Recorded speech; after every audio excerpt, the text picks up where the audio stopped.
umukinnyi wa filime, umunyamideli unakurikirwa n'abatari bakenya ku mbuga nkoranyambaga, Uwera Judith yagarutse kuri byinshi amaze kugeraho kuva yatangira kubikora by'umwuga ndetse n'ikimutera imbaraga zituma akomeza gukora cyane.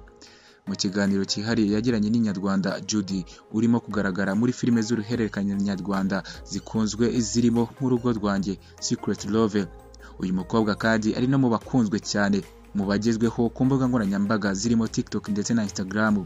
Yaje kuvuga byinshi ku buzima bwe ndetse n'ibyo akora.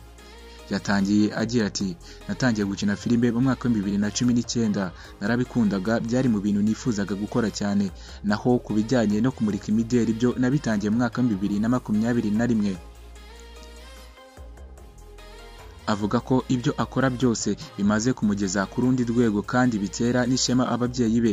Ati, ibyo nkora byamfunguye amaso, mbona ko nanjye nshoboye. Ababyeyi banjye barishima cyane iyo babona ngenda ntera intambwe kandi ngenda ntera imbere. Yishimira ko kugeza ubu hari ibigo birimo n'iby'itumanaho byamaze gutangira kumutera imboni. Ati, byamaye izina bituma abantu bamenya, n'ibigo bikomeye bitangira kunyifashisha mu kwamamaza. Judy asobanura ikimutera imbaraga kurusha ibindi. Ati, urukundo abantu bangaragariza nirwo runtera imbaraga nkakomeza gukora cyane. Ku birebana no kuba hari abamubona muri filime bakaba bakeka ko ari nako abayeho mu buzima bwe busanzwe, yabasubije agira ati, umuntu wese mwakira bitewe n'uko yaje angana, gusa ibyo dukina muri filime bitandukanye n'ubuzima bwacu busanzwe bwo hanze. Nubaha ubuzima bwanjye kandi nubaha n'umubiri wanjye. Uwera Judy ari mu bahanzwe amaso na benshi mu myidagaduro kuri YouTube kugeza ubu ngubu, anyuzaho ibintu bitandukanye birimo n'ubuzima bwe bwite kugira ngo abantu benshi bamukurikirana bagende bakuramo amasomo y'ubuzima. Kuri Instagram akurikirwa n'abarenga 59,000, aho kuri TikTok ho akurikirwa n'abantu barenga 18,000.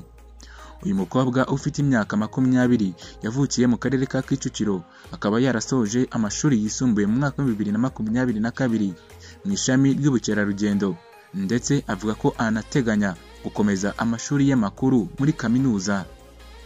Ndagushimiye ku mwanya wawe wafashe wiyumvira iki kiganiro. Nge yari Musa Adel, naho ikiganiro cyo cya The Talk Box. Ibiganiro byo nakagaruka. Ciao ciao, hasta la vista.